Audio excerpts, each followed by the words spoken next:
In this video, I'll detail how to get hotspot on iPhone. So if you have an iPhone and you want to turn your iPhone to a personal hotspot, then this video is going to walk you through step by step. So if you're done with this, you found this offer informative, please don't forget to like and subscribe.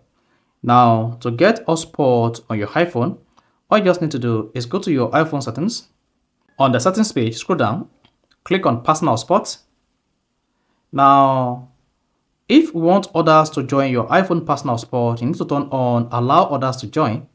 So otherwise, you can only change the Wi-Fi password or personal hotspot password on your iPhone, and no other devices will be able to join your iPhone hotspot. Now, to allow others to join your iPhone personal hotspot, turn on allow others to join.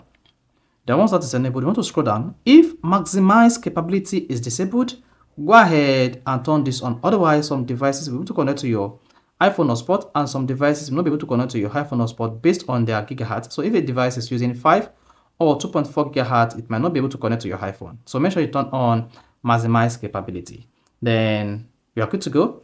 And now you now have hotspot on your iPhone. If you now go to your iPhone control center like this, then you should see personal hotspot. Now, to get anyone connect to your iPhone personal hotspot on your iPhone, just tap this and it's going to make it discoverable.